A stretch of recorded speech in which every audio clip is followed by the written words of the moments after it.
merci à tous d'être ici et merci beaucoup à Nathaniel Johnson d'être parmi nous. C'est un grand honneur pour moi de le présenter dans quelques instants. Je voudrais vous dire d'abord la chance que nous avons d'être dans ce jardin. Bénédicte vient de nous dire que ce jardin est un éco-jardin.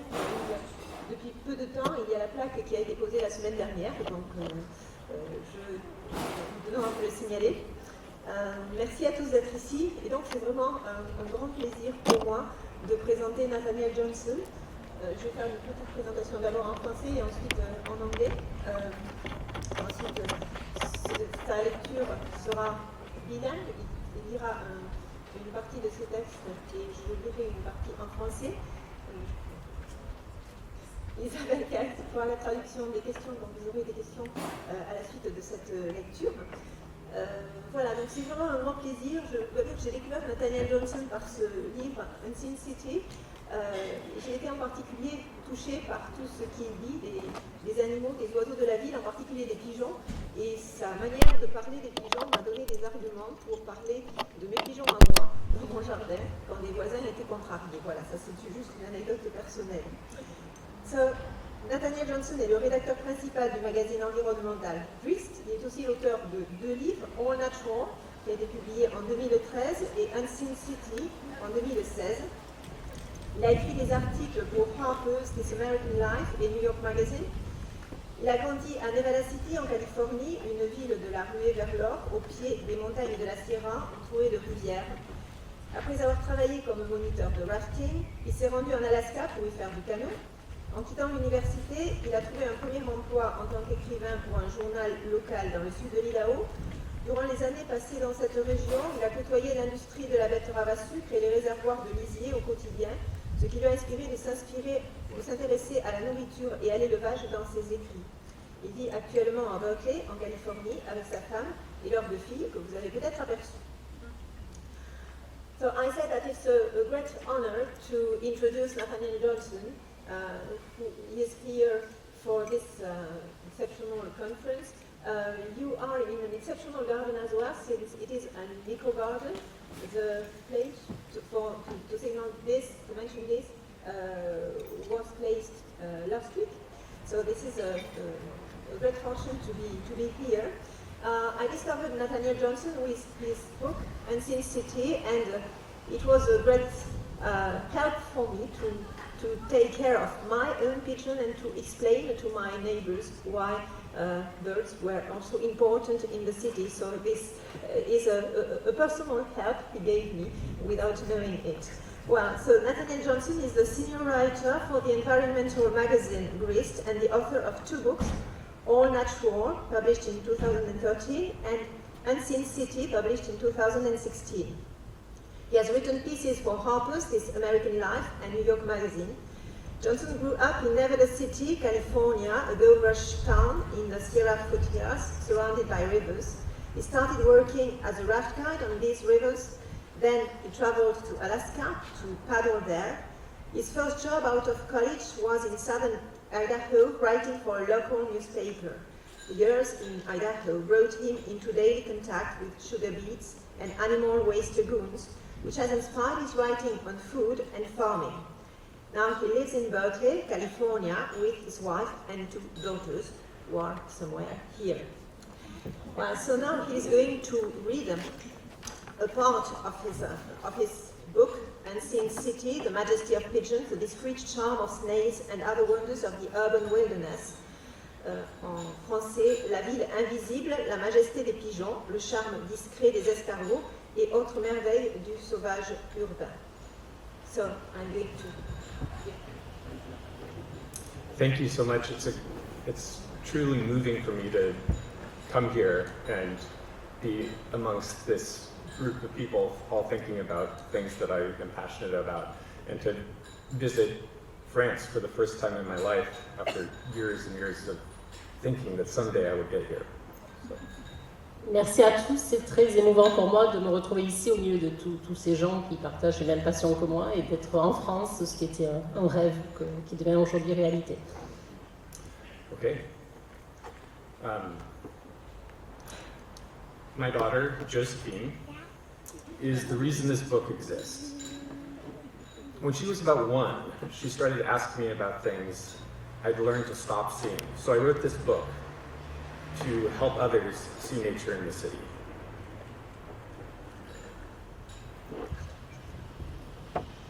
C'est grâce à ma fille Joséphine que ce livre existe. Quand elle avait près d'1 an, elle se mit à me poser des questions concernant des choses que j'avais apprises à ne plus voir. Alors j'ai écrit ce livre, pour aider les autres à voir la nature en ville.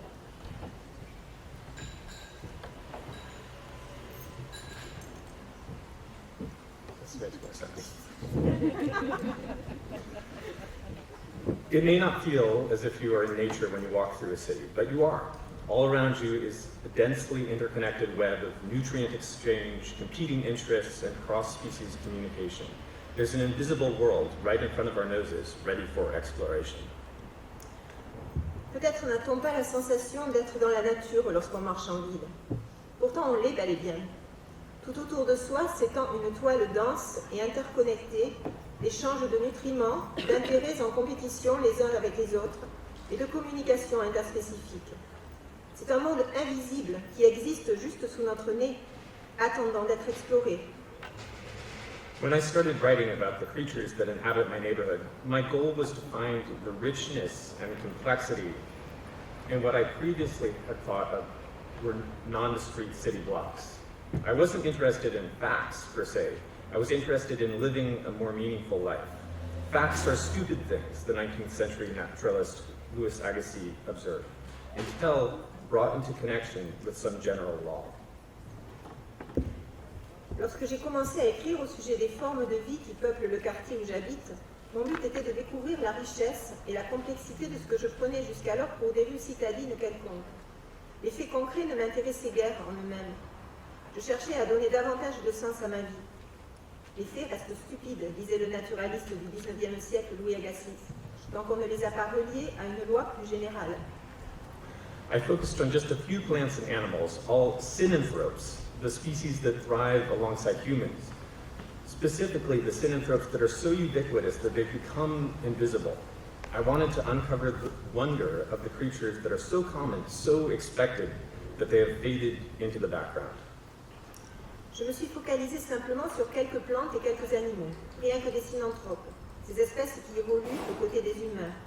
Surtout ces synanthropes tellement omniprésents qu'ils en sont devenus invisibles. Je voulais révéler le caractère merveilleux de formes de vie tellement répandues, tellement attendues qu'elles se fondent dans le décor.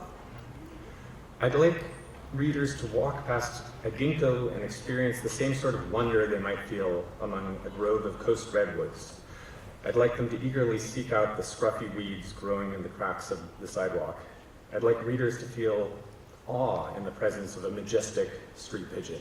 Okay, maybe not awe, but at least a degree of respect tempered by a dose of realistic disgust and an appreciation for the ridiculous.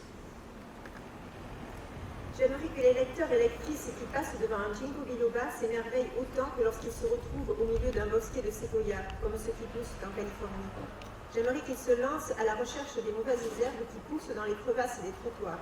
J'aimerais que mes lecteurs s'extasient en présence du majestueux pigeon des rues.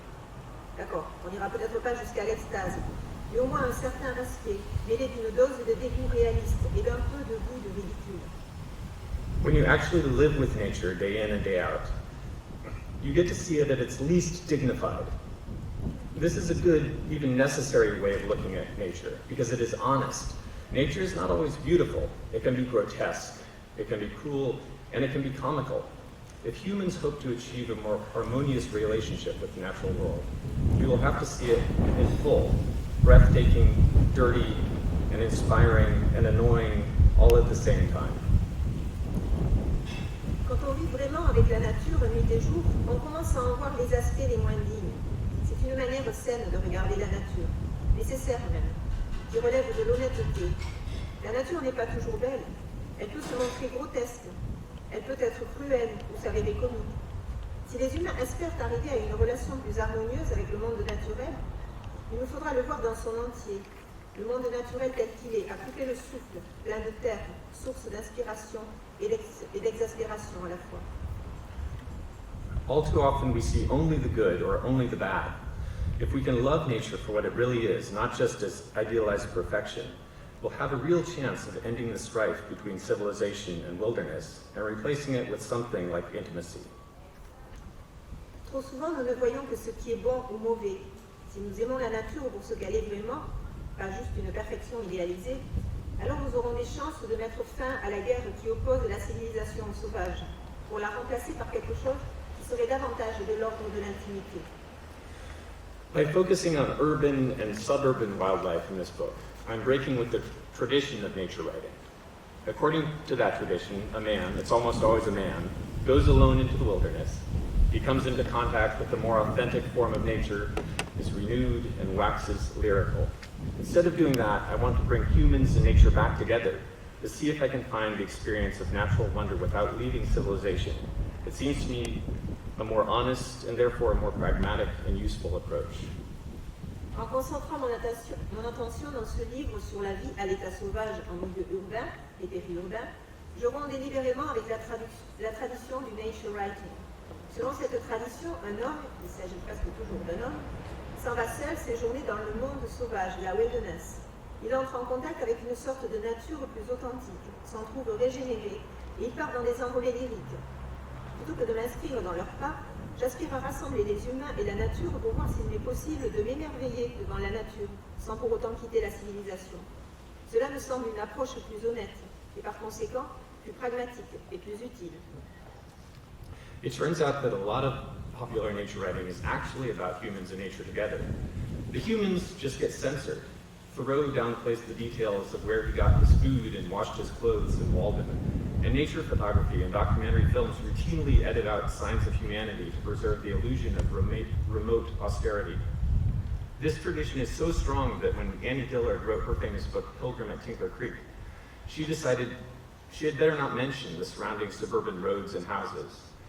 She worried that being a woman was already a strike against her, so she thought that she should do her best to shoehorn her book to fit the other expectations of the genre. In reality, she was simply strolling around her town with her eyes open. Years later, she told an interviewer, "I was fascinated because it was just a stupid little suburban neighborhood, but the animals don't care. They don't care a bit, and I would always see interesting animals around." Il s'avère qu'une large part de cette littérature de la nature la plus célèbre porte en fait sur des humains qui coévoluent avec la nature. C'est juste que les humains se sont fait censurer. Dans Walden, Thoreau a escamoté les détails consistant de faire disparaître les traces signalant la présence des humains, afin de préserver l'illusion d'une nature austère et hors de portée. Cette tradition est tellement ancrée que lorsque Annie Dillard écrivit son célèbre Pilgrim at Tinker Creek, pèlerinage à Tinker Creek, elle décida qu'il valait mieux ne pas mentionner les maisons et les routes périurbaines des banlieues tout autour. Elle redoutait que le fait d'être une femme lui portât déjà préjudice. Alors elle se dit qu'elle ferait mieux de s'efforcer au maximum de tailler son livre pour le rendre conforme aux autres attentes qui collent au genre du nature writing. En réalité, elle a passé son temps à simplement se promener dans sa petite ville en gardant les yeux ouverts. Des années plus tard, elle confia dans un entretien. J'étais fascinée, car ce n'était rien de plus qu'un stupide petit quartier de banlieue. Et les animaux s'en moquent bien. Ça leur est parfaitement égal. Il y avait toujours des bêtes intéressantes à voir. I believe we can stop pretending now. It's time to give up the pretense that you have to leave home to truly experience nature. That you can find nature only in those untouched places where you can go for days without meeting people. J'estime qu'il est temps d'arrêter de faire semblant. Cesser de prétendre qu'il faut partir de chez soi pour véritablement faire l'expérience de la nature. Que celle-ci ne peut se trouver que dans des endroits protégés de tout contact, où l'on peut passer des jours entiers sans rencontrer personne. This is a book of domestic nature writing. Its ultimate purpose is to endow readers with a sense of belonging among their non-human neighbors. This kind of belonging could help tether people to the outside world. There's a measure of rootlessness in modern life. We move a lot, which means we have less time to learn local history. We no longer walk through surroundings saturated with memories. We have traded local knowledge for mobility. This lack of local knowledge yields a world that is less meaningful, literally less filled with meaning, which abrades the soul. But meaning is all around, in the urban wildlife, simply waiting for those who have the eyes to see it. Ce livre porte sur la nature domestique. Son but ultime est d'offrir à mes lecteurs et lectrices le sentiment d'appartenir à une communauté incluant leurs voisins non humains. Cette façon d'habiter le monde saurait rattacher les gens au monde extérieur. La vie moderne implique une part de déracinement. Nous sommes toujours en train de déménager, ce qui veut dire que nous avons moins le temps d'apprendre l'histoire locale et que nos pas nous guident de moins en moins dans des lieux saturés de souvenirs. Nous avons renoncé au savoir local en échange de mobilité. Ces lacunes dans notre connaissance de ce qui nous entoure donnent lieu à un monde moins signifiant, littéralement plus vide de sens, avec des effets corrosifs pour l'âme.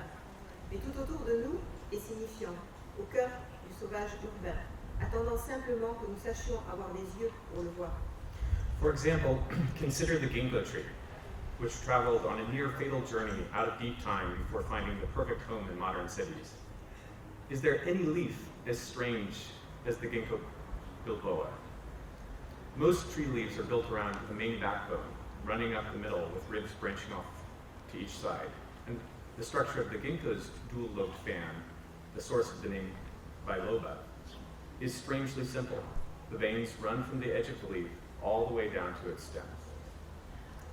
Prenons par exemple le ginkgo biloba, cet arbre qui survécut à un voyage à travers les âges qui aurait pu lui être fatal, avant de trouver son habitat idéal dans les villes modernes. Existe-t-il feuilles aussi étranges que celles du ginkgo biloba? La plupart des feuilles sont structurées autour d'une colonne vertébrale qui la parcourt par le milieu, avec des côtes qui s'embranchent de part et d'autre. La structure en éventail à deux lobes de ginkgo, d'où le nom de biloba, est étrangement simple. Les veines partent du bord de la feuille et rejoignent directement la tige en bas de la feuille. Sometimes they divide in two, the veins, but they never resemble the normal branching networks. If we were built the same way, a capillary in your little finger would run directly back to your heart rather than connecting to a nearby artery. In fact, the ginkgo's leaf design is unique among seed-bearing plants. Il arrive qu'une veine se sépare en deux, mais jamais elle ne ressemble au caneux veineux habituel. Si nous étions construits pareil, un capillaire irait de votre auriculaire à votre cœur sans être connecté à une artère plus proche. Il se trouve que le dessin de la feuille du ginkgo est unique parmi les plantes qui donnent des graines. Some 100 million years ago, leaves like this shaded dinosaurs on every continent. The ginkgo trees that grow in our towns are virtually identical to the ginkgos that began to appear 200 million years ago. The golden age of the ginkgo family, Ginkgophyta, technically a whole division of plant life, was the Cretaceous, which lasted from 140 million to 80 million years ago. Il y a environ 100 millions d'années, de telles feuilles offraient de l'ombre aux dinosaures sur tous les continents. Les ginkgos qui poussent dans nos villes sont pratiquement identiques à ceux qui firent leur première apparition il y a 200 millions d'années. L'âge d'or de la famille du ginkgo, les ginkgophytes, toute une division de végétaux d'un point de vue technique, fut le Crétacé, qui débuta il y a 140 millions d'années et prit fin il y a 80 millions d'années. Evolutionarily, ginkgophytes are between ferns and modern flowering plants. The pollen of almost every other plant is passive. It floats around, and if a grain ends up in just the right place, in just the right flower, it can deliver its payload of genes. Ginkgo pollen, by contrast, is active. Once it lands on a female plant's seed cone, it opens up and releases sperm that swims using their thousands of filaments arranged in spirals. I find it astounding that something so stationary, a tree, can produce a mobile creature that rides the wind out into the world and then scrambles to the finish line to spread its DNA. Imagine if evolution had scaled this up and trees made little walking body parts to carry and bury their seeds. D'un point de vue évolutif, les ginkgophytes se situent entre la fougère et les plantes à fleurs modernes. Le pollen de presque toutes les autres plantes est passif. Il flotte dans les airs et il faut qu'un grain de pollen atterrisse pile au bon endroit, dans la bonne fleur, pour qu'il puisse activer sa charge utile de gènes. Le pollen de ginkgo, par contraste, est actif. Une fois qu'il a atterri sur le cône à graines de la plante femelle, il s'ouvre et relâche des spermatozoïdes qui nagent à l'aide de milliers de filaments arrangés en spirale. Je trouve stupéfiant de penser qu'une chose aussi stationnaire, un arbre, soit capable de produire une créature mobile qui enfourche le vent pour aller explorer le monde, puis rampe jusqu'à la ligne d'arrivée pour répandre son ADN. Imaginez, si l'évolution avait atteint le niveau au-dessus et si les arbres produisaient des petites parties de leur corps capables de marcher pour aller enterrer leurs graines. Ginkgophytes thrived in a warmer, wetter time when the poles were temperate regions and now extinct monsters browsed among the trees. As botanist Peter Crane puts it, Several different kinds of ginkgo-like trees watched our ancestors transform from reptiles to mammals. Les ginkgophytes ont prospéré en des temps plus humides et plus chauds, à l'époque où les pôles formaient des régions tempérées et où des monstres aujourd'hui disparus venaient brouter au milieu des arbres. Comme le relate le botaniste Peter Crane, plusieurs sortes d'arbres qui ressemblent au ginkgo ont assisté à la transformation de nos ancêtres de reptiles en mammifères. The ginkgo-phytes couldn't keep up with the changing planet. The world transformed dramatically 65 million years ago when an asteroid slammed into what is now the Yucatan Peninsula. The debris it threw up into the atmosphere blocked the sun, making the Earth colder. The dinosaurs died, and so did many relatives of the ginkgo. Les ginkgophytes ne surent s'adapter à la planète changeante. Le monde connut un bouleversement dramatique il y a 65 millions d'années, lorsqu'un astéroïde s'écrasa sur ce qu'on appelle aujourd'hui la péninsule du Yucatan. Les débris projetés dans l'atmosphère bloquèrent la lumière du soleil, entraînant le refroidissement de la Terre. Les dinosaures périrent, ainsi que de nombreux parents de ginkgo. The Oligocene was rough for ginkgos too, and they disappeared from the poles. In the Miocene, they finally abandoned North America, and then they died out in Europe during the Pliocene. Finally, after every one of the tree's relatives died off, only a few protected valleys in China harbored ginkgos. If we were similarly orphaned, it would mean that the planet would have lost all the creatures in which we have some flicker of commonality. All apes and monkeys, all dogs and whales and bears, and all the rest of the mammals, and all frogs and lizards and birds, all creatures having a central nerve cord like our spinal cord, including many invertebrates like sea squirts. L'Oligocène fut ardu pour les ginkgos également, qui disparurent des deux pôles. Au cours du Miocène, ils abandonnèrent l'Amérique du Nord, puis s'éteignirent en Europe au cours du Pliocène. En fin de compte, après que tous les parents de cet arbre se furent éteints, seules quelques vallées protégées de la Chine abritaient encore des ginkgos. Si nous étions orphelins comme eux, cela signifierait que la planète aurait perdu tous les êtres vivants chez qui l'on constate le moindre lien de parenté avec nous. Tous les gorilles et les singes, petits et grands, tous les chiens, les baleines et les ours, et tous les autres mammifères, toutes les grenouilles et les lézards et les oiseaux, toutes les formes de vie avec un cordon nerveux central, tel notre colonne vertébrale, y compris de nombreux invertébrés comme les ascidies. Our closest remaining relatives would be things like starfish. If you can imagine a world in which we were the sole living representative of the phylum Chordata, then you can understand the isolation of the ginkgo. Nos parents les plus proches encore en vie seraient des créatures telles que les étoiles de mer. Si vous parvenez à imaginer un monde où nous serions les derniers représentants des cordées, alors vous comprendrez à quel point le ginkgo s'est retrouvé isolé. It's tough for anachronisms like this to survive because the symbiotic alliances they've made, such as the ones oaks have made with squirrels, fall apart as their friends go extinct. But ginkgos managed to find a new friend, humans. The tree probably would have died off if people hadn't taken a liking to them. People have been nurturing ginkgos for at least 2,000 years. De tels anachronismes peinent à survivre, car les alliances symbiotiques qu'ils ont constituées, comme par exemple celle reliant le chêne à l'écureuil, s'effondrent en même temps que leurs amis disparaissent. Et les ginkgos ont su trouver de nouveaux amis, les humains. Ces arbres se seraient probablement éteints si les humains ne s'étaient pas épris d'eux. Les humains assurent la subsistance des ginkgos depuis au moins 2000 ans à présent. Humans carried the ginkgo out into the world, reversing its retreat. In 1730, Dutch merchants brought a ginkgo from Japan to the Botanic Garden in Utrecht, Holland. People were eager to plant this unusual tree. From there, the species traveled to England, and then in 1784 to Philadelphia. Les humains ont fait voyager le ginkgo à travers le monde, inversant le recul qu'il avait connu. En l'an 1730, des marchands hollandais transportèrent un ginkgo du Japon au jardin botanique d'Utrecht, aux Pays-Bas. Les gens avaient hâte de planter cet arbre hors du commun. À partir de là, l'espèce atteignit l'Angleterre, puis en 1784, finit par arriver jusqu'à Philadelphie. It seemed there was no place for ginkgo-phytes in the age of as the age of dinosaurs became the age of mammals. But now, oddly, ginkgos find themselves uniquely suited to the age of humans. They are resistant to pollution and disease. They are famously resilient in the face of urban abuses. A ginkgo less than a kilometer from ground zero survived the nuclear blast at Hiroshima, though the shrine behind it was flattened. They prosper in the sticky heat of New Orleans and the cold winter of Montreal. On aurait pu croire que les ginkgophytes étaient voués à l'extinction du temps où les dinosaures cédèrent la place aux mammifères. Mais à présent, étrangement, les ginkgos s'avèrent singulièrement adaptés à l'âge des humains. Ils savent résister à la pollution et aux maladies. Ils sont connus pour leur résilience en milieu urbain. Un ginkgo qui se trouvait à moins d'1 kilomètre du point zéro à Hiroshima survécut à l'explosion nucléaire alors que le temple juste derrière fut anéanti. Il prospère dans la chaleur moite de la Nouvelle-Orléans et les hivers rudes de Montréal. They prefer good soil that can grow well in a square of dirt between concrete slabs.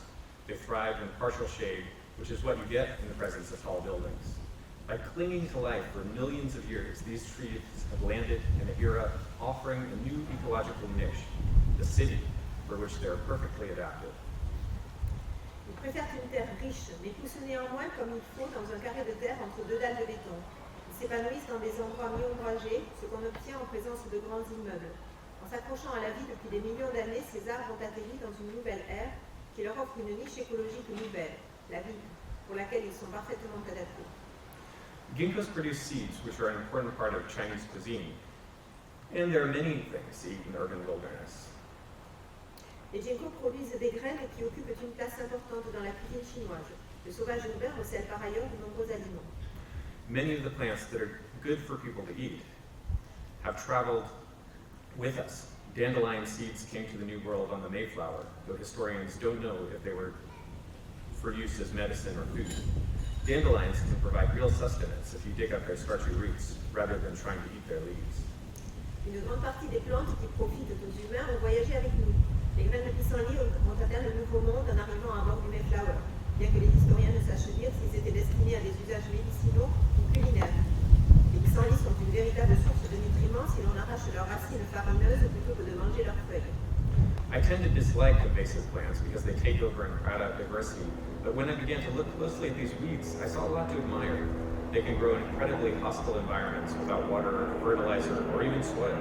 They grow despite the fact that people frequently pull them up and poison them. They are tough, versatile, and resilient. And as one forager points out, the chemicals that make these weeds strong also give them powerful flavors prized by chefs. J'ai tendance à prendre les plantes invasives en grippe parce qu'elles remplacent d'autres espèces et réduisent la biodiversité. Mais à mesure que je commençais à m'intéresser de plus près à ces mauvaises herbes, il m'a paru qu'elles étaient admirables en de nombreux points. Elles arrivent à pousser dans des milieux incroyablement hostiles, sans eau, sans fertilisants et même sans terre. Elles continuent de pousser en dépit du fait que les gens les arrachent ou les empoisonnent fréquemment. Elles sont robustes, polyvalentes et résilientes. Et comme le souligne un glaneur urbain, la composition chimique de ces plantes qui participent de leur robustesse leur donne aussi ces puissants arômes prisés des chefs. There's something about these flavorful plants that seems to improve the health of the people who eat them. These phytochemicals are mysterious because many of them are poisons produced by plants to defend against being eaten. But the theory is that because humans evolved eating low doses of these toxins, we need them. They trigger a stress response, much like exercise does, and give your system a workout. Ces plantes douteuses ont quelque chose en elles qui semble améliorer la santé de ceux qui les consomment. Ces agents phytochimiques restent un mystère car nombre d'entre eux sont en fait des poisons fabriqués par les plantes pour se défendre contre d'éventuels prédateurs. Et l'hypothèse stipule que puisque les humains ont évolué en mangeant ces toxines à petite dose, nous en avons à présent besoin. Celles-ci génèrent une réaction de stress, un peu comme la pratique d'un sport, et c'est un bon exercice physique pour notre organisme. Eating weeds has allowed me to engage in the natural world in a new way. I chew and pepper nasturtium leaves on my way to work.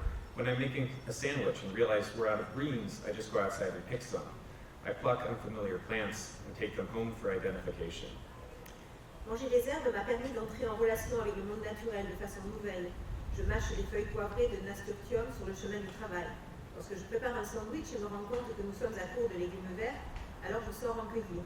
Je glane des plantes que je ne connais pas et je les ramène chez moi pour les identifier.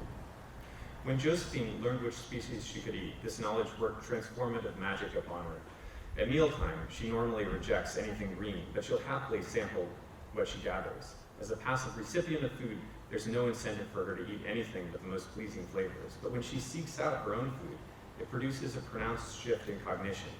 If I serve her something unfamiliar, she acts as if I'm trying to poison her. When she's sampling wild leaves, on the other hand, she grows intensely contemplative, pondering the challenging new flavors. Lorsque Joséphine apprit que les espèces étaient bonnes à manger, ce fut un savoir qui opéra en elle une transformation magique. Au moment des repas, elle refuse normalement tout ce qui est vert. Mais en revanche, elle se régale de goûter tout ce qu'elle récolte. Quand elle reçoit passivement la nourriture qu'on lui donne, il y a peu d'incitation pour elle à aller au-delà de ses goûts préférés. Mais lorsqu'elle se lance à la recherche de sa propre nourriture, il se passe quelque chose de radicalement différent sur le plan cognitif. Si je lui sers une plante qu'elle ne connaît pas, elle fait toujours croire que je cherche à l'empoisonner. Quand elle goûte des feuilles sauvages, alors là, elle entre dans une contemplation profonde, méditant sur ces nouveaux parfums qui la déstabilisent. I suspect it's true for all of us, not just toddlers. It's as much human nature to resist novelty when someone else is trying to force it on us, as it is to open ourselves to novelty when we are seeking it for ourselves. J'imagine que c'est sans doute vrai pour tout le monde, pas juste pour les enfants. C'est typique de la nature humaine de résister à la nouveauté quand quelqu'un d'autre essaie de nous l'imposer, tout autant que d'y être ouvert lorsque l'on part soi-même à la découverte. Once your brain registers that there's food out there, your brain starts interacting with the environment in a different way, the forager Philip Stark told me. What was once just a green jumble in every unknown verge began to come into focus as soon as I had good reason to pay attention to these weeds. Une fois que le cerveau a compris que la nourriture se trouvait en abondance à l'extérieur, alors il se met à interagir différemment avec son environnement, me dit un jour le planeur urbain Philip Stark. Dès que j'eus une bonne raison de prêter attention aux herbes, alors je me mis à voir vraiment ce que je ne percevais vaguement jusque-là, comme du fouillis vert dans n'importe quel accotement qui n'avait pas été tondu. Josephine, who never learned not to see these plants, can identify almost as many species as I can. As a game, I'll sit on our stoop and send her off in search of sorrel or dock, and a few minutes later she'll come running back with the correct leaf. It still seems miraculous to me that toddlers, all of us actually, can find one nondescript plant among many. When you learn about an edible plant, something clicks into place. Joséphine, qui n'a jamais appris à ne pas voir les plantes, est capable d'identifier presque autant de plantes que moi.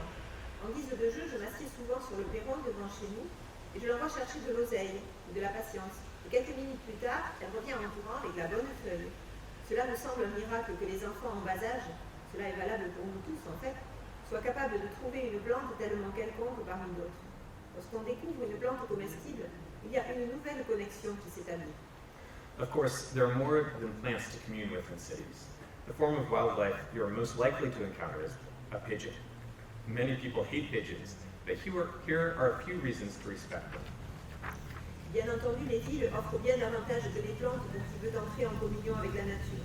La forme de vie sauvage qu'on est le plus susceptible de croiser en ville est le pigeon. Et beaucoup de gens détestent les pigeons. Et voici quelques raisons de les respecter. So this is for you.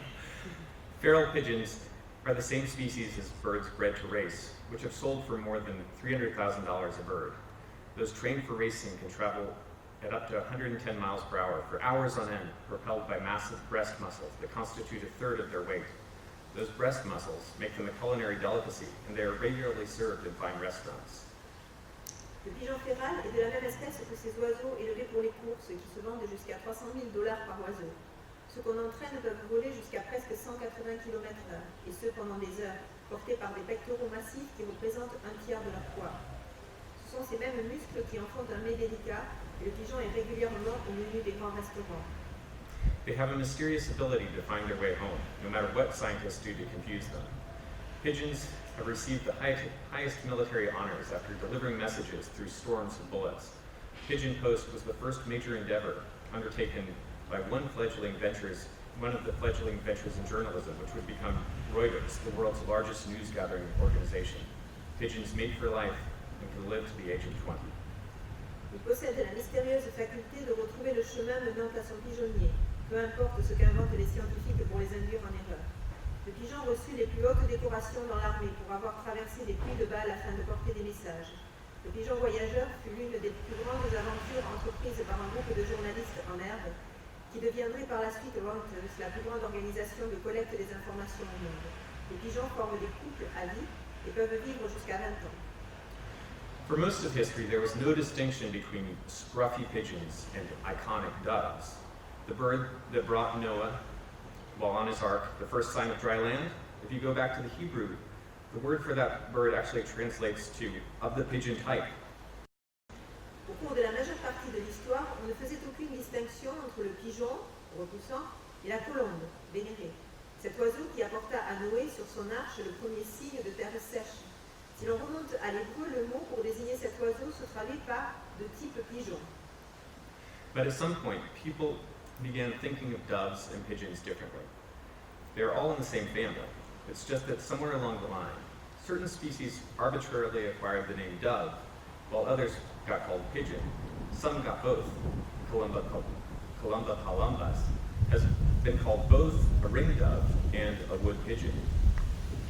Mais à un moment, les gens se sont mis à considérer que les pigeons et les colombes appartenaient à deux espèces différentes. Ils sont toutes de la même famille. C'est simplement qu'à un moment, au cours de l'histoire, certaines espèces ont acquis de façon arbitraire le nom commun de colombe, alors que d'autres furent appelées pigeons. Certains prétendent que c'est Shakespeare qui a entériné cette distinction entre le pigeon et la colombe. Dans l'œuvre de Shakespeare, les pigeons jouent toujours un rôle fonctionnel, alors que le rôle des colombes reste à un niveau symbolique. Some say it was Shakespeare that solidified the division between pigeons and doves. In Shakespeare's work, pigeons always play a functional role, while the parts for doves are consistently symbolic.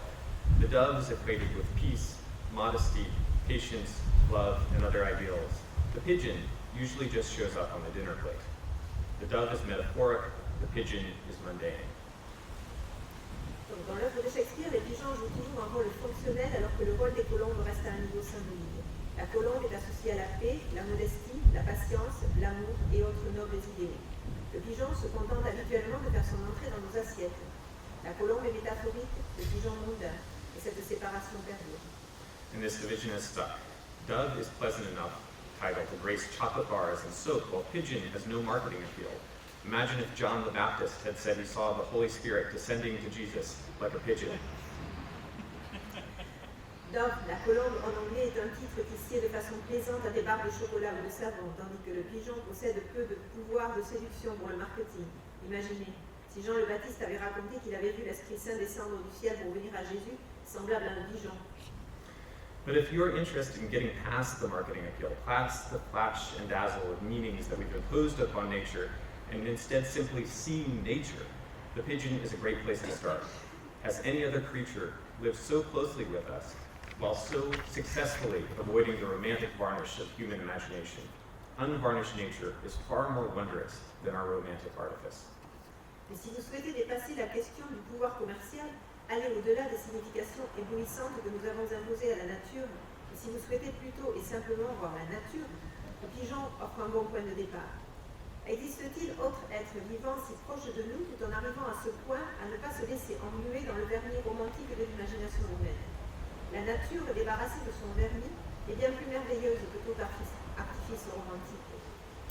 I've been talking about unblinding ourselves to nature, but that's a limited metaphor because it concerns only the eyes, and of course we can listen to the natural world as well as we can see it. Cela fait un moment que je parle de se désaveugler en présence de la nature, mais il s'agit là d'une métaphore limitée parce que cela ne concerne que les yeux et que bien entendu, nous avons la faculté d'écouter le monde naturel tout autant que de le voir. One of the first people to realize that animals were listening to the songs of other species and adjusting their own songs to accommodate them was the musician Bernie Krause. Krause was recording in Kenya's Masai Mara National Reserve, and he noticed that each animal seemed to fit into its own place in the audio spectrum. No longer a cacophony, it became a partitioned collection of vocal organisms, a highly orchestrated acoustic arrangement of insects, spotted hyenas, eagle owls, African wood owls, elephants, tree hyrax, distant lions, and several knots of tree frogs and toads. Every distinct voice seemed to fit within its own acoustic bandwidth. L'un des premiers à prendre conscience du fait que les animaux écoutent les chants des autres espèces et ajustent leur propre chant pour s'y accommoder est Bernie Krause. Krause procédait à des enregistrements dans la réserve naturelle des Masai Mara au Kenya. Il remarqua que chaque animal différent semblait se faire sa propre place dans le spectre audio. Cela n'avait plus rien à voir avec une cacophonie. Cela devint un recueil segmenté d'organismes vocaux, un arrangement acoustique hautement orchestré, avec des insectes, des hyènes tachetées, des hiboux grandus, des lilotes africaines, des éléphants, des damons des arbres, des lions plus au loin, et plusieurs groupes de grenouilles et crapauds arboricoles. Chaque voix distincte semblait se forger sa propre largeur de bande acoustique. Put simply, each creature was filling a special place in the sonic spectrum. Some of them at the higher registers, others the lower. If this were a visual phenomenon rather than auditory, every species' song would have been a different color in the rainbow, each one stacked above the next. Pour le dire simplement, chaque être vivant occupait une place spéciale sur le spectre sonique. Pour certains, les fréquences les plus hautes, pour d'autres les plus basses. S'il s'était agi d'un phénomène visuel plutôt qu'auditif, la chanson de chacune des espèces en présence aurait été d'une couleur de l'arc-en-ciel différente, empilées les unes sur les autres. Lorsque Krause tira un spectrogramme visuel de ces enregistrements, cela ressemblait pour lui à une partition musicale. Chaque animal occupait sa propre piste, de façon à ne pas se superposer à l'autre, ni se laisser distordre par les sons émis par les autres. When Krause printed out a visual spectrogram of his recording, it looked to him like musical notation. Each animal fit into its own track, where it wouldn't overlap and be muddied by the sounds of another. In a very real way, the animals were an orchestra. Each instrument made itself heard by producing a different set of frequencies. The elephants were the bass cellos, the hyenas the oboes, the hydraxes the clarinets, the insects the violins, and the bats the piccolos over the top. De façon tout à fait réelle, les animaux formaient un orchestre. Chaque instrument se faisait entendre en produisant des signaux acoustiques à des hauteurs de fréquences différentes. Les éléphants étaient les violoncelles, les hyènes les hautbois, les insectes les violons et les chauves-souris les piccolos sur les plus hautes fréquences. But you don't need to travel to the African bush to hear the symphony. If you pay attention, you can hear it from your bedroom window. The birdsong expert, John Young, teaches his students to listen for the emotion and intent behind the song. Mais il est inutile d'aller jusque dans la brousse africaine pour entendre une telle symphonie. En prêtant l'oreille, on l'entend de sa chambre à coucher. L'expert en chant d'oiseaux Young Young enseigne à ses étudiants comment se tenir à l'écoute de l'émotion et de l'intention qui se cache derrière la chanson. You've already done this, he points out, if you've ever listened to someone singing in a language you don't understand. Listening to Spanish, Italian, or German opera, you, like me, may have no idea what the words of a particular aria mean, but you don't need this knowledge to understand the feeling they convey. You can tell if it's a song of pleasure, jubilation, triumph, or tragedy. C'est quelque chose qu'on a tous fait, précise-t-il, à partir du moment où l'on a tous déjà écouté quelqu'un chanter dans une langue que l'on ne comprend pas. À écouter de l'opéra espagnol, italien ou allemand, il se peut que, comme moi, vous n'ayez pas la moindre idée de ce que signifient les mots dans un air d'opéra bien particulier. Et ce savoir n'est pas nécessaire pour comprendre l'émotion qu'ils transmettent. On sait dire s'il s'agit d'une chanson de plaisir, de jubilation, de triomphe ou encore une tragédie. I found that if I focused on the birdsong, I could easily hear singing and scolding, and perhaps most revealing of all, silence. While reading Young's book, I couldn't help but begin to notice the bird noises outside my window, peeps and chirps. Je m'aperçus qu'en me concentrant sur le chant d'un oiseau, je l'entendais clairement, qui chantait et réprimandait. Par ailleurs, et c'était sans doute le plus révélateur de tous les paysages sonores, j'entendais le silence. En lisant les travaux de Young, je ne pouvais m'empêcher de remarquer les bruits d'oiseaux à ma fenêtre, des pépiments et des piaulements. It was a warm winter day, so I went out to the backyard to sit in the sun. As I was reading, monitoring the birdsong around me, with a sliver of my attention, the chirping ceased. It was a subtle change, one I wouldn't have noticed normally. The other sounds still continued. Of course, the cars passing, the shouts of children at a nearby playground, but the underlying fabric of birdsong had disappeared, like a tablecloth, whisked away from under the place settings with such delicacy that I would have missed it if I hadn't been listening for it. C'était par une douce journée d'hiver. Alors j'allais m'asseoir au soleil dans le jardin comme je lisais tout en gardant une fine couche d'attention portée au chant d'oiseaux autour de moi. Les pépiments cessèrent. Le changement était subtil, tant et si bien que je ne l'aurais pas remarqué d'ordinaire. Les autres bruits continuèrent, bien entendu. La circulation des voitures, les cris des enfants venant du parc le plus proche. Mais la texture sous-jacente constituée par les chants d'oiseaux s'était volatilisée, comme une nappe qu'on aurait retirée de sous les settes de table, d'un geste si furtif et délicat que cela m'aurait échappé si je n'avais pas eu l'oreille tendue à son endroit. I climbed the steps to my back door and stood on my toes to look over the fence.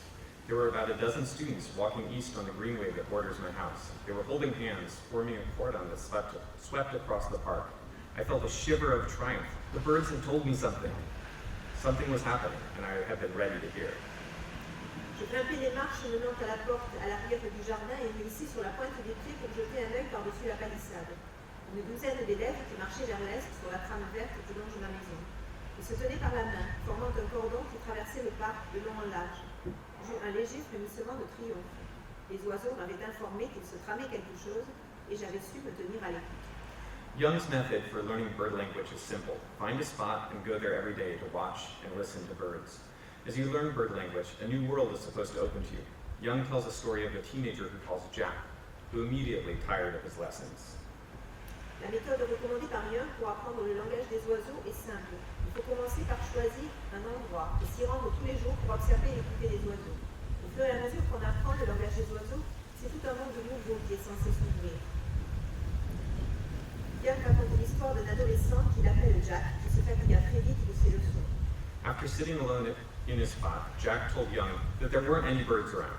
But over the course of the school year, Young writes, no birds became a few birds, which morphed into some little noisy brown birds, and then into flocks of little black and white ones that stayed in the trees, and other birds I couldn't really see. Après avoir passé du temps assis seul dans l'endroit qu'il avait choisi, Jack rapporta à Young qu'il n'y avait pas d'oiseaux alentour. Mais au fil de l'année, écrit Young, aucun oiseau devint quelques oiseaux qui se transformèrent en de petits oiseaux marrons et bruyants, puis des nuées de petits oiseaux noirs et blancs qui restent perchés dans les arbres, et d'autres oiseaux difficiles à bien voir. One day, Jack announced that he'd seen some Pacific wrens, those little noisy brown birds, and some chickadees in the trees, the little black and white ones. Then the Pacific wren seemed upset because another Pacific wren came close to this one's favorite stump. Un jour, Jack annonça qu'il avait vu des troglodytes mignons, ces petits oiseaux marrons et bruyants, et quelques mésanges dans les arbres, ces petits oiseaux noirs et blancs. Puis le troglodyte mignon avait l'air mécontent parce qu'un autre s'était approché de sa source préférée. In one sense, this was a modest change. Jack learned the names of a couple of species and came to understand what they were doing. But in another sense, he gained a superpower. He went from not seeing anything to recognizing individual birds and perceiving the invisible outlines of their territories. Dans un sens, il s'agissait là d'un changement modeste. Jack apprit le nom de quelques espèces et se mit à comprendre ce qu'elles faisaient. Mais par ailleurs, il acquit un super pouvoir. Lui qui ne voyait d'abord rien, apprit à reconnaître les oiseaux spécifiques et à percevoir les limites invisibles de leur territoire. This isn't useful by normal measures to humans. It's not going to make Jack money or get him a girlfriend. But it does provide a sense of place. What's true of other people is also true of places. To know deeply is to love more. To know the secrets of a place, to read it on many levels, and to sense the vastness of the unknown is, I think, the key to love. Cela ne sert pas à grand-chose selon la mesure standard des choses du monde humain.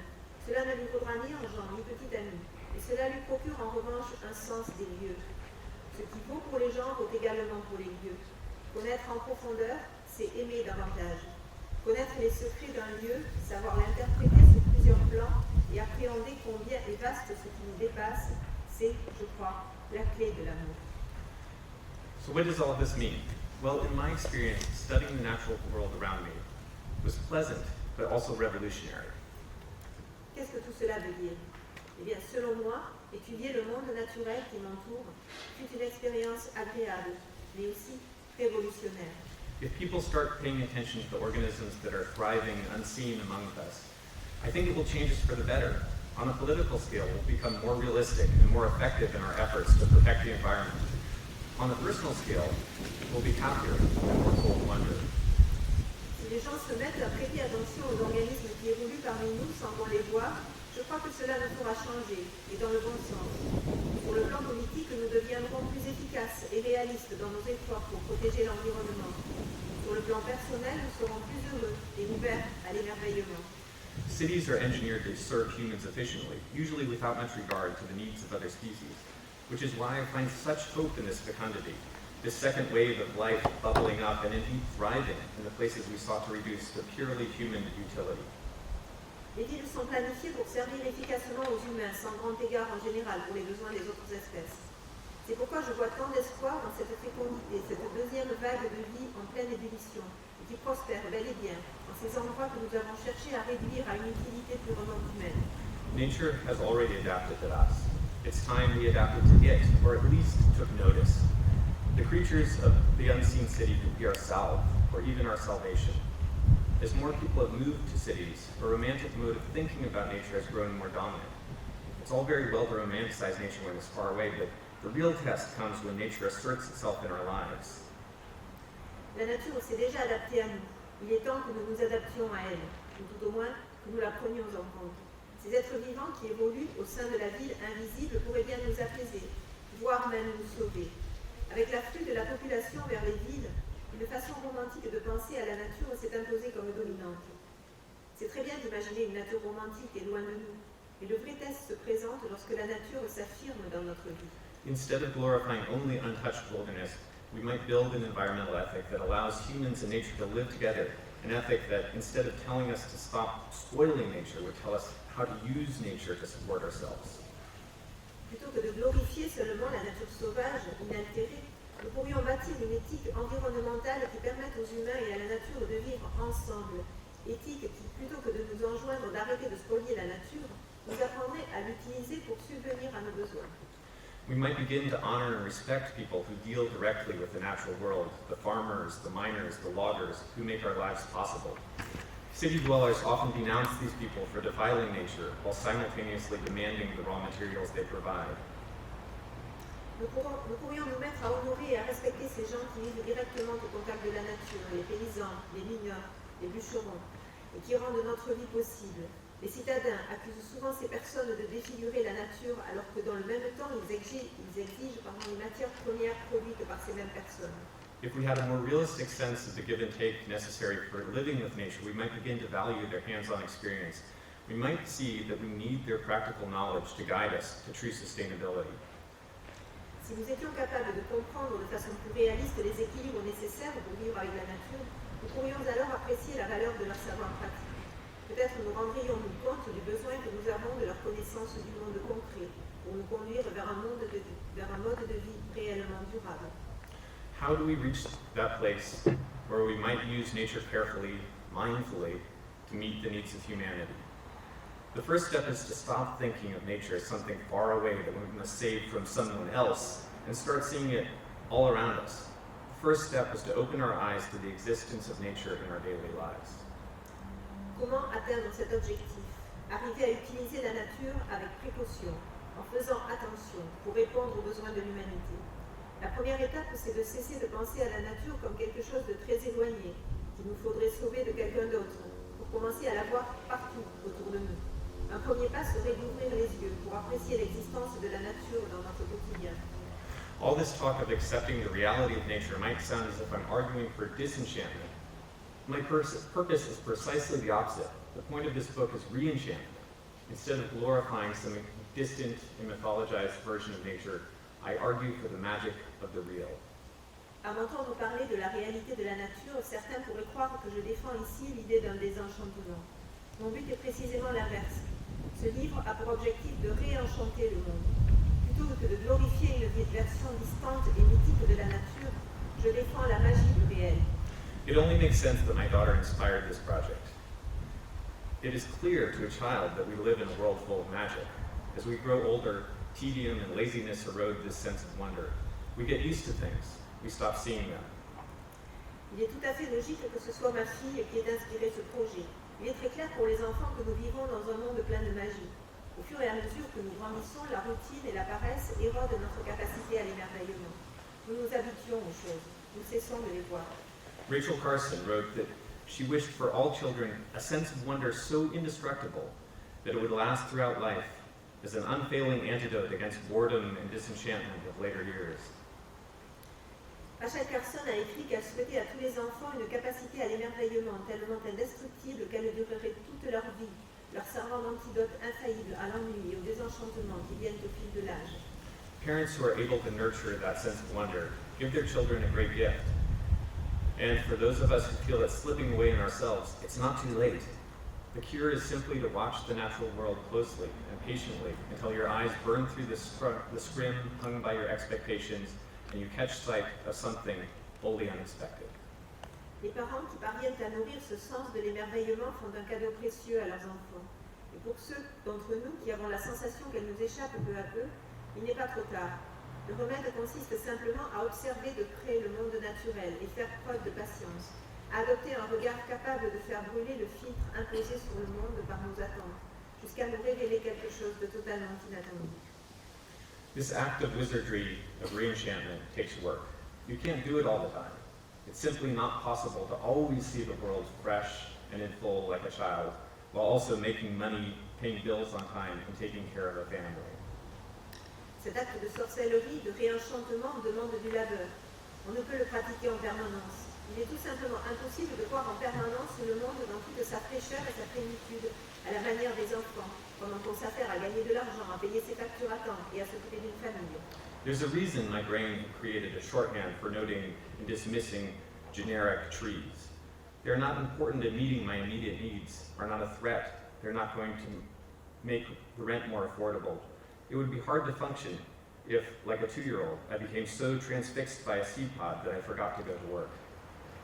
Il y a une raison pour laquelle mon cerveau avait créé des raccourcis pour remarquer et ignorer les arbres de façon générique. Les arbres ne m'aident pas à satisfaire mes besoins immédiats. Ils ne représentent aucun danger. Ils ne vont pas m'aider à payer mon loyer. Il me serait difficile d'être opérationnel si, tel un enfant de 2 ans, je me laissais tellement transporter par mon poste que j'en oubliais d'aller au travail. But doing this work and occasionally acting like a 2-year-old pays dividends of awe and pleasure. It doesn't take very much time to notice that you live within nature. It can happen while you're waiting for the bus in the morning, or eating lunch, or walking home in the evening. Et se dédier à cette activité, se comporter tel un enfant de 2 ans, de temps à autre, peut rapporter court en termes d'enchantement et de plaisir. Il ne faut pas beaucoup de temps pour s'apercevoir que l'on vit au sein de la nature. Cela peut arriver le matin en attendant le bus, ou à l'heure du déjeuner, ou le soir sur le chemin du retour. Wonder doesn't come from outside after driving somewhere spectacular. It comes from within. It's the union of the natural world and the mind prepared to receive it. L'émerveillement ne vient pas du dehors, au cours d'une excursion en voiture spectaculaire, mais de l'intérieur. C'est la rencontre entre le monde naturel et l'esprit, prêt à l'accueillir. A person with a clear heart and an open mind can experience the wilderness anywhere on earth. It is a quality of one's own consciousness, the poet Gary Snyder said. The planet is a wild place, and it always will be. Quiconque a le cœur limpide et l'esprit ouvert peut faire l'expérience de la nature sauvage à n'importe quel endroit de la Terre. C'est une qualité propre à la conscience, affirme le poète Gary Snyder. La planète est un endroit sauvage et le restera toujours. If we come to love nature not only when it is rare and beautiful, but also when it is commonplace and even annoying, I believe it will heal the great wound of our species, our self-imposed isolation from the rest of life, our loneliness for nature. Si nous parvenons un jour à aimer la nature, pas seulement quand elle est rare et magnifique, mais aussi quand elle est commune et agaçante, je crois que cela serait susceptible de soigner la grande blessure de notre espèce. Cette séparation du reste du vivant que nous nous sommes imposés à nous-mêmes, notre nostalgie de la nature. We might remember that we are no different from our surroundings, that trees and birds are as much our neighbors as other humans. We might remember that before the land belonged to us, we belonged to it. We could belong again. Peut-être nous souviendrons-nous que nous ne sommes pas distincts de ce qui nous entoure, que les arbres et les oiseaux sont nos voisins, tout autant que les autres humains. Peut-être nous souviendrons-nous qu'avant que la terre ne nous appartienne, c'est nous qui lui appartenions. Alors saurons-nous de nouveau habiter le monde. Thank you. Je tiens à dire que la traduction est de Bénédicte Maillon.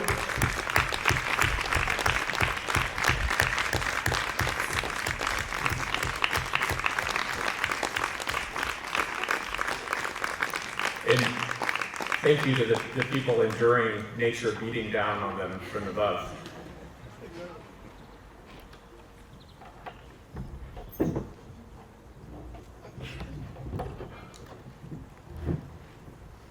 In this moment of switching places, I'd like to tell people that this friend of mine made these Feral City trading cards that I would like to give away today.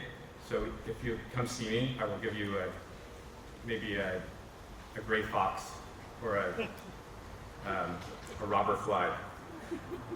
Donc, un ami à lui qui a fait des cartes sur la ville Féral, donc si vous venez tout à l'heure, on peut vous donner des cartes sur le renard gris, le changement d'insectes, la tique, la côte pacifique, etc. Donc on a à peu près, voilà, je pense qu'on pourra déborder de 10 minutes par rapport à l'horaire prévu, on n'est pas trop en retard, donc en gros une trentaine de minutes pour des questions. Donc, est-ce qu'il y a un micro qui va circuler? Oui. Voilà, donc vous pouvez les poser en français et en anglais, ou juste en anglais, juste en français, ou juste en français, selon votre langue favorite.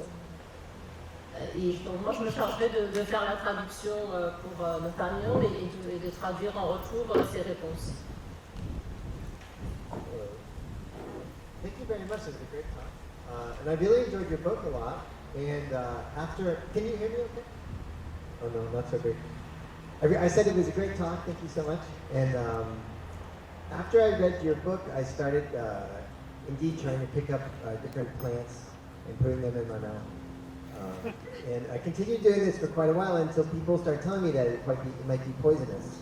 And indeed, I looked it up, and there were a bunch of things that were poisonous potentially. And then I kind of got freaked out, and I stopped eating plants, and I just saw red and white. So I wanted to ask, how do you? Is there a trick for that? Do you have to spend a lot of time looking at which things are poisonous before you? He's saying he started putting wild plants in his mouth, and he realized that many of them can be poisonous. And what's the trick for dealing with that? Donc on n'entend pas trop bien les questions, c'est de parler fort dans le micro. Donc la question portait justement sur les plantes et le poison dont on a parlé tout à l'heure. Hein, et donc Jess nous disait qu'il avait essayé justement de goûter des plantes et qu'on s'aperçoit très vite que effectivement certaines peuvent comporter du poison. Alors du coup la question portait sur comment est-ce qu'on gère ça. So I have 3 recommendations. The first is you should really find someone who's done this before to take you out. And they exist. The internet is an amazing thing. You can find these people. The second suggestion is guidebooks. There are guidebooks in every local region for foraging food. But if you really want to be hardcore about it, the survivalists have these methods where you experiment on your own. You just take the tiniest bite the first time, and then you wait to see if you have to go to the hospital. And then you take a slightly bigger bite the next. So. Donc en fait, il y a 3 conseils. Le premier serait de vous rapprocher de quelqu'un qui a déjà fait ça avant vous et qui donc a l'expérience, et ça existe, on peut en trouver. Il y a aussi un grand nombre de guides qui existent sur les plantes dans diverses régions, donc ça aussi ça peut aider. Ou bien, donc il y a la méthode des survivalistes, des survivalists, qui est en fait de commencer par goûter un tout petit morceau, vous attendez, vous voyez si ça vous envoie à l'hôpital ou pas, et puis si ça marche, vous en prenez un petit peu plus, et vous attendez pour voir si votre organisme le supporte.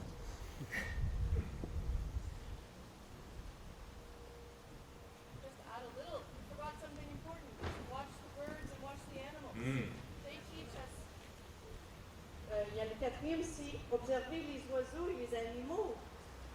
Alors, parfois, c'est ce qu'il peut manger, ça indique que c'est pas toxique. Voilà. So in English, it was about possibly one answer to the previous question would be to just look at animals around us and see what they eat and do not eat, and that might be a clue.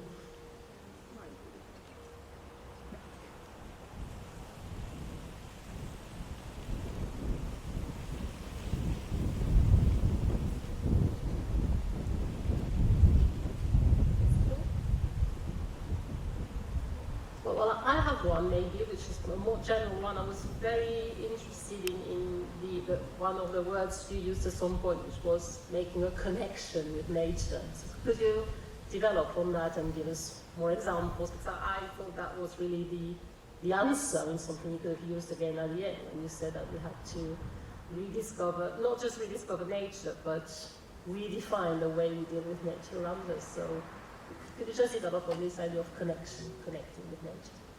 Yeah, I'm trying to. Pardon.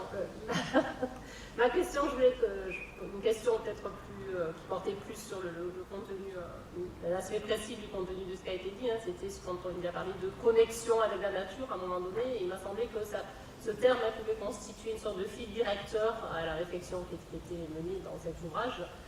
Et donc je demandais à Nathanaël de revenir un petit peu sur cette idée de connexion et de comment on peut effectivement redéfinir ce qu'il appelait à la fin de sa présentation, redéfinir notre relation avec la nature.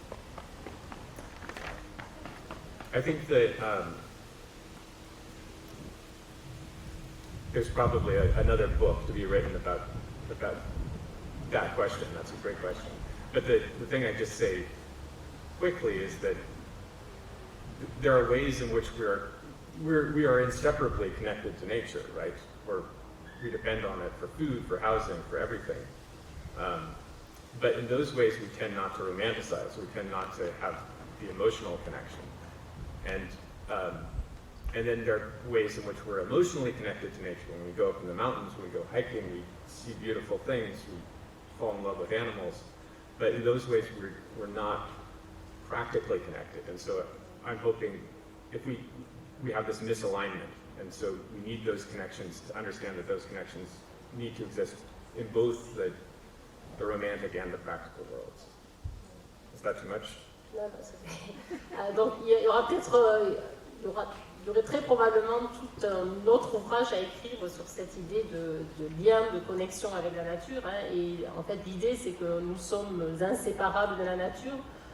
Mais en fait, très souvent, on se laisse un peu trop emporter par le côté émotionnel, romantique. Et donc, quand on part faire une excursion dans la nature, par exemple, on est submergé, mais peut-être un peu trop submergé justement par ce genre de sentiments. Et l'idée qu'il souhaiterait développer, c'est que au-delà de cette émotion qu'il faut garder, il faut aussi créer un lien pratique avec la nature et s'apercevoir qu'on a besoin de la nature dans notre vie de tous les jours, et garder cette relation romantique, mais en même temps voir aussi qu'elle peut être et qu'elle doit être pratique.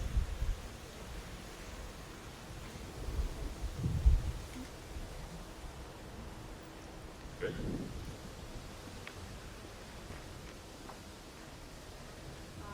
Simply perhaps a stupid question, but what is nature for you?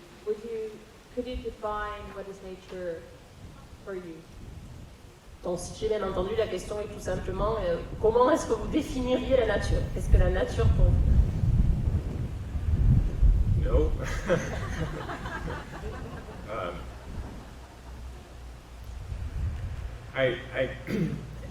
The way I think about it,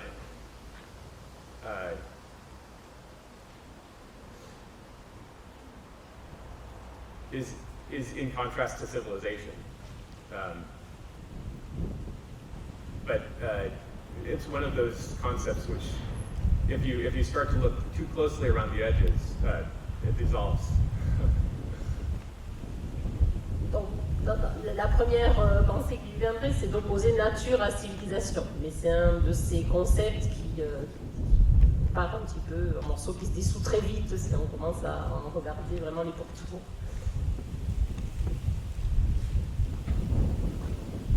Okay, so this is a question about the title that you chose for your book, which is very close to the title that we chose for this conference, which initially we were thinking about in French, and so we were thinking Sauvage Urbain. And then when we started translating it in the beginning with Margot and Helen, at first I think we were actually talking about urban wilderness. And I cannot tell you now if this was the influence of your book now on the name of this conference or what.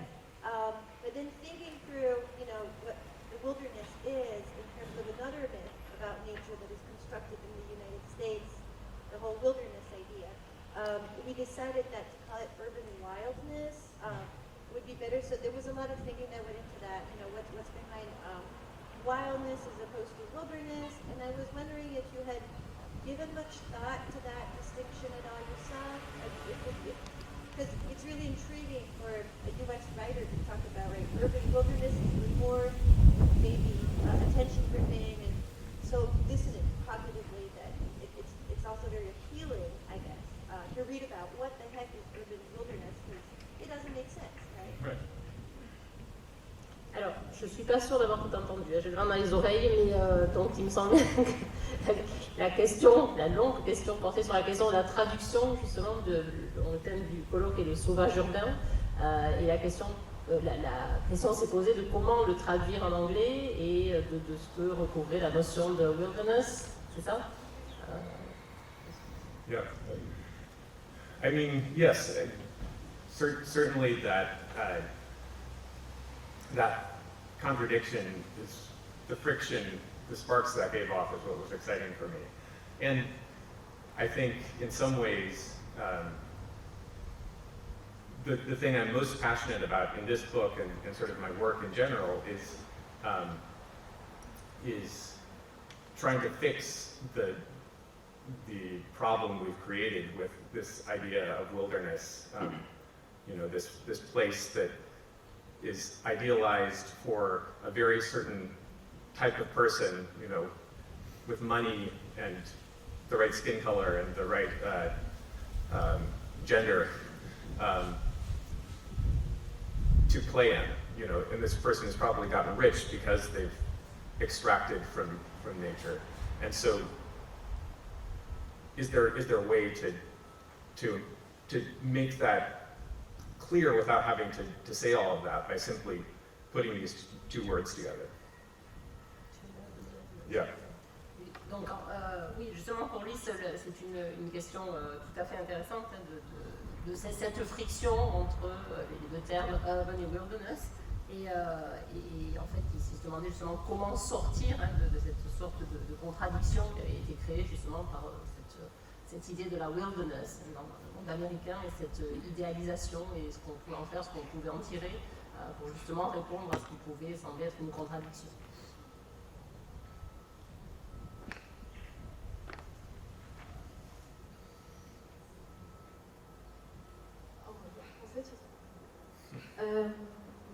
Merci pour votre talk. Je suis assez d'accord avec.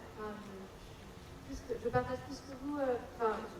Complètement d'accord avec vous sur le fait de la nécessité de réouvrir ses yeux, ses oreilles, y compris en milieu urbain, à la nature. Mais est-ce que ça ne reste pas le parent pauvre quand même de la nature? Est-ce que justement il n'y a pas un effort à aller voir l'altérité de cette nature? Alors que ce soit un effort physique pour aller jusqu'à elle, mais aussi pour aller rencontrer sa richesse et aller dans sa maison. Est-ce que vous mettez de la valeur quand même qui ne soit pas romantique à cet endroit de la nature, ou de la rencontre?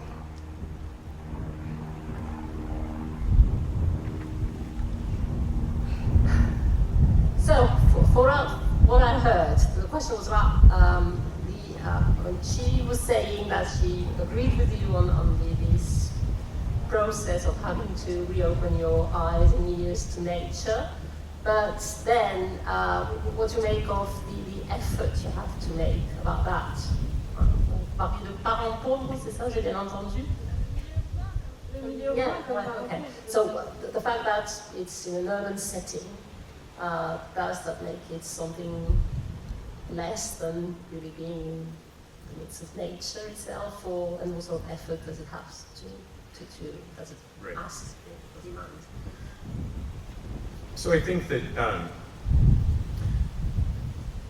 the effort, it's easy to see things that are unusual, right? If something is threatening, or it's rare, or it's valuable or precious, it jumps into our attention. When something is habitual, we learn not to see it. We have to train ourselves to be blind, or else we'll be distracted by these things and not able to carry on our lives. And so, in this way, what I'm asking is sort of, you know, an exercise in Buddhism to slow down enough to see the things that we've learned to stop seeing, to make our lives a little bit easier and smoother. And that requires effort. Yeah. Yeah. Donc en fait c'est toujours facile de voir ce qui est inhabituel, hein, tout ce qui est de l'ordre du menaçant, du rare, ou quelque chose qui est particulièrement remarquable, on va le voir. Par contre tout ce qui est normal, hein, on désapprend en quelque sorte à le voir, on ne le voit plus. Donc l'idée ce serait plutôt de faire un petit peu comme dans le bouddhisme, de ralentir le rythme de nos vies et de réapprendre un petit peu à voir ce qui est autour de nous et qui est de l'ordre de l'habitude. On va voir l'habitude.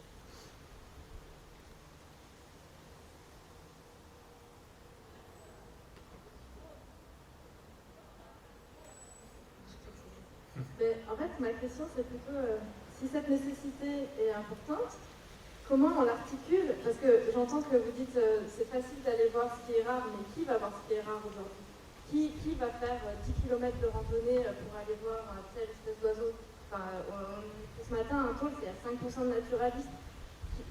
Ok, il y a une tradition naturaliste, pour eux, c'est facile d'aller voir cette nature exceptionnelle.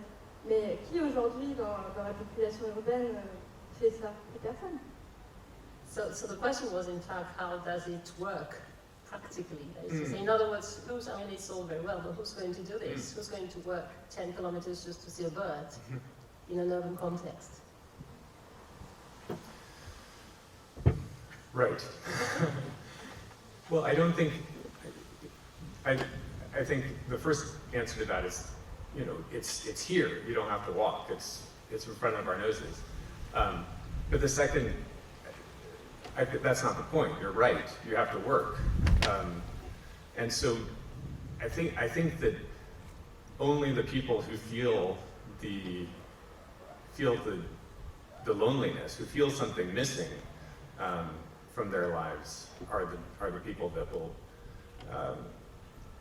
will pursue this. And there's this strange way in which the environmentalism is becoming a sort of religion for this new era, and it's up to us to, as we move into that, to define it and figure out what that means, whether it'll be something destructive and authoritarian or something that will be liberating. So for those people who are seeking, they will be interested in the effort.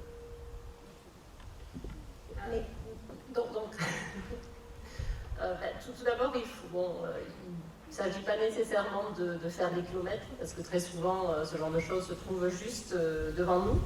Mais effectivement, ça demande un travail, ça demande un effort.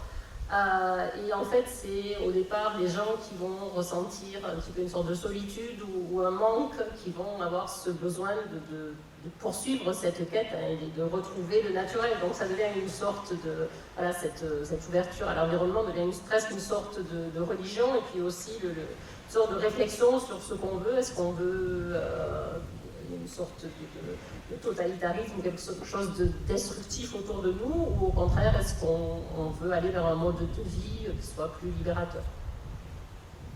If I can add a little comment, and I don't know if you'll tell me, can you hear me? Yeah. You'll tell me if you think this, if you agree with what I'll say, but my impression is that you are inscribing yourself in a tradition of nature writing, and you are talking to nature writers, but also the readers of nature writing, and that you are making that very essential question: why has nature writing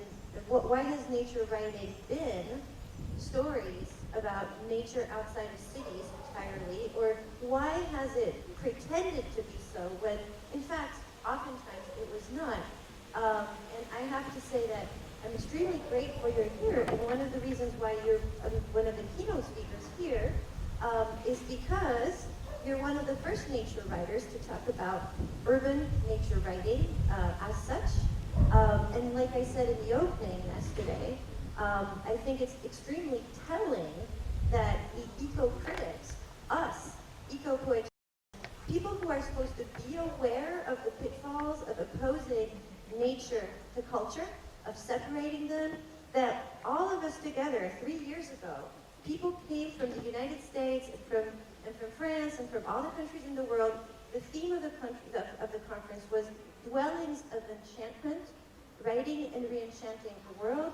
The call for papers developed the need for us to re-enchant and wonder how literature, arts, and the ways we think and enter a relationship with nature can be prolonged or translated in nature writing. Nobody, myself included, nobody talked about an urban novel.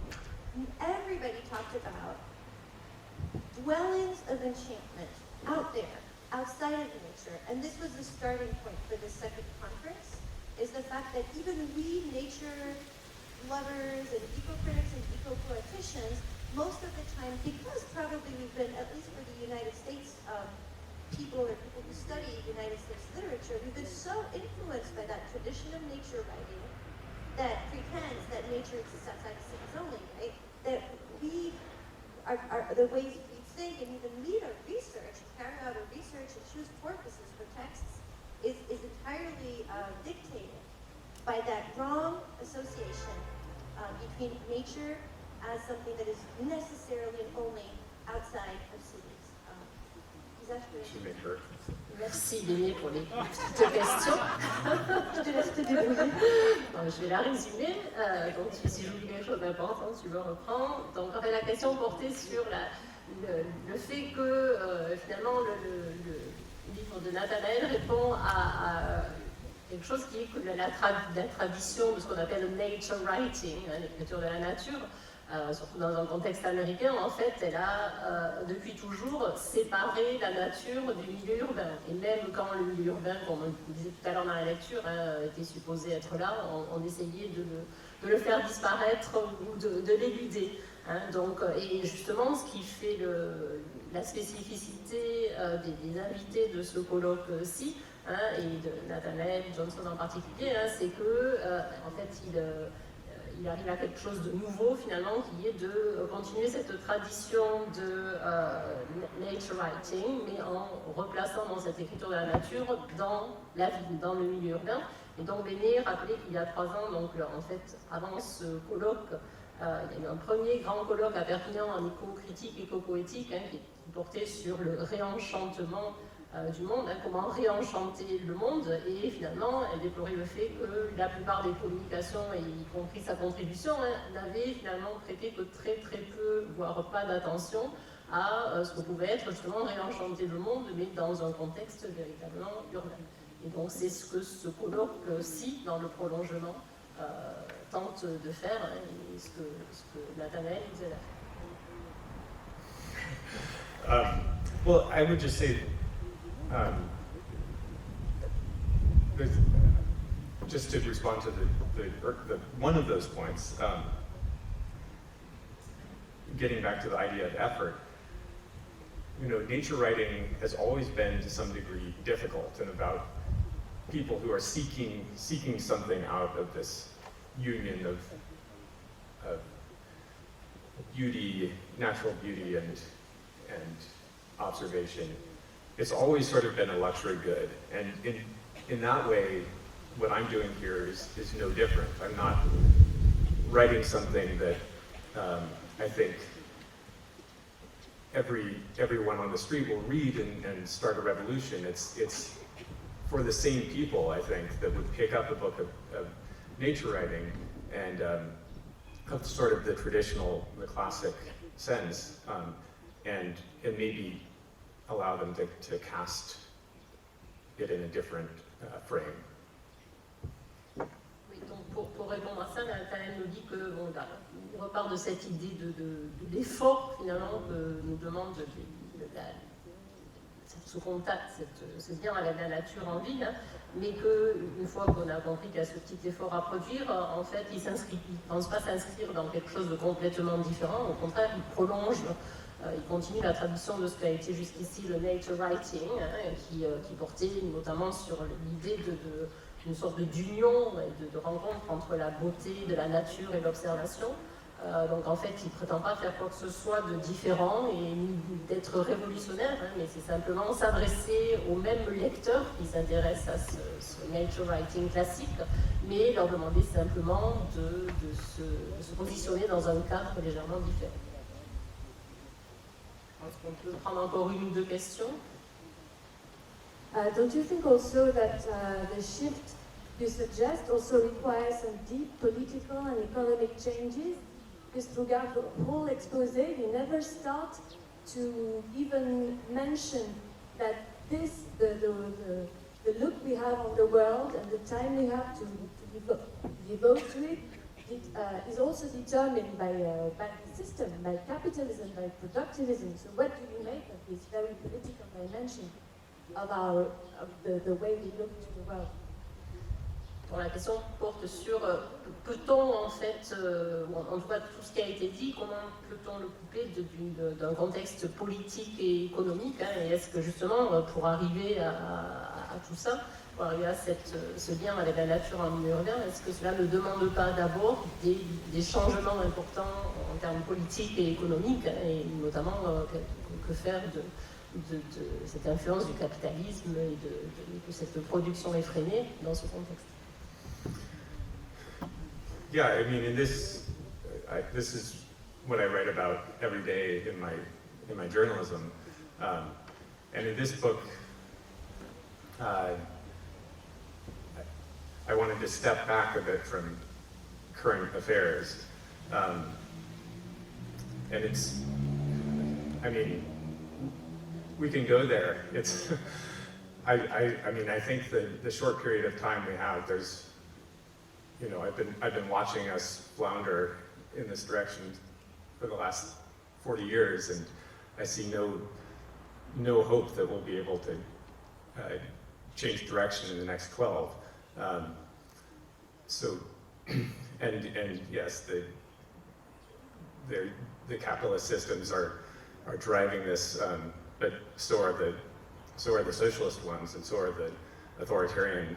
You know, you look at these lists of the biggest companies in the world which are driving the majority of carbon emissions, and over half of them are state-owned oil companies. You know, so it's a difficult problem, and there's I don't think there's a simple political answer. Oui, donc en fait, c'est un sujet dont il parle tous les jours dans son travail de journaliste. Et en fait, ce qu'il a essayé de faire dans l'ouvrage Sin City, c'était justement de se détacher un petit peu de ces questions-là.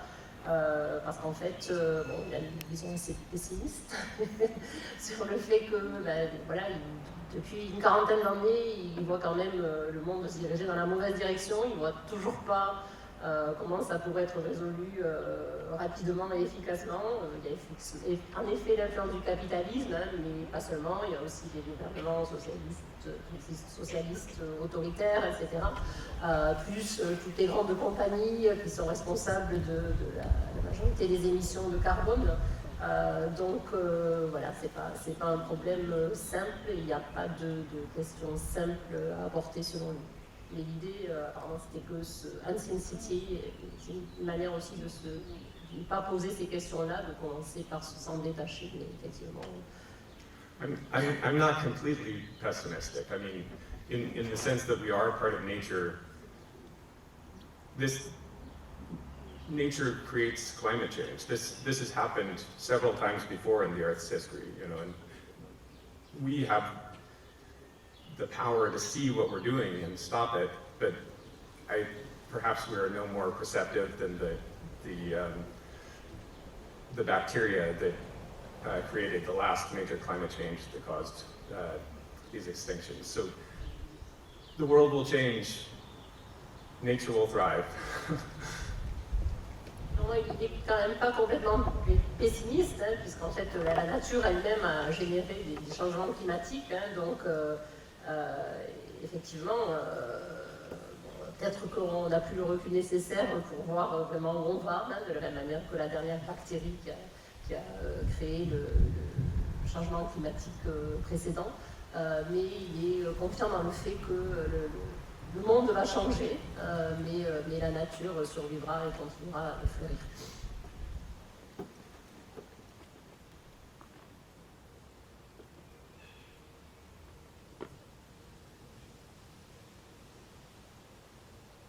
Just to follow up on the last question, I think another question is actually the socioeconomic status of the observer, actually, and because as you mentioned before, nature writing has historically been, as you say, a luxury good of the person that's time to go out.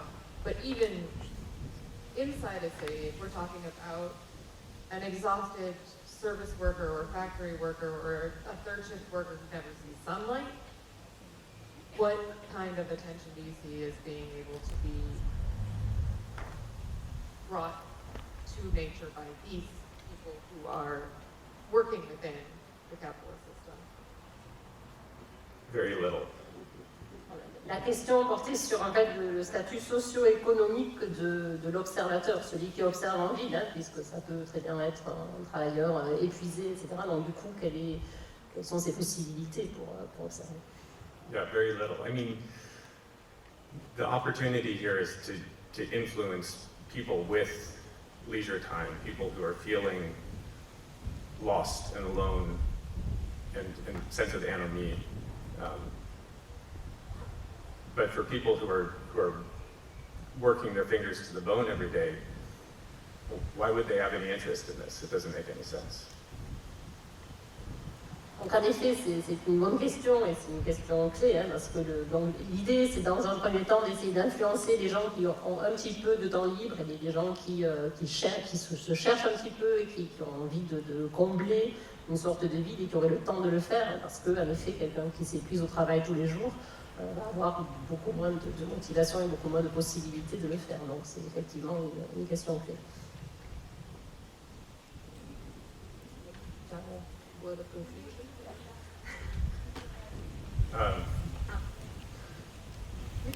Je voudrais juste rebondir, réagir sur ça. Je pense que même ces personnes qui travaillent toute la semaine, peut-être que je parle d'un contexte français ou européen, mais ils ont quand même la possibilité, ils ont un week-end, ils ont quand même la possibilité aussi d'avoir ce regard, d'avoir ce besoin, d'avoir cette nécessité de contact avec la nature. Je parle là de mon père qui est soudeur et qui passe tout son week-end dans son jardin, son petit paradis, et qui a vraiment besoin de cette connexion. Tout à fait un des flexibles aussi, je pense, de votre nouveau regard.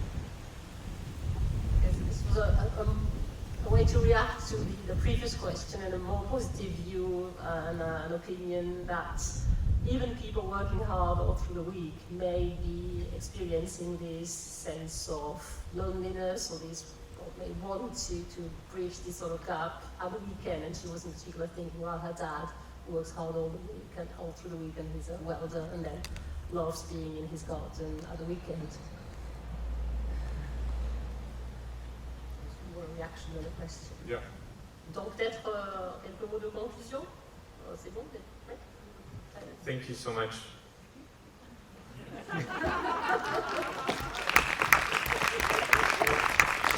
I'm taking my cards.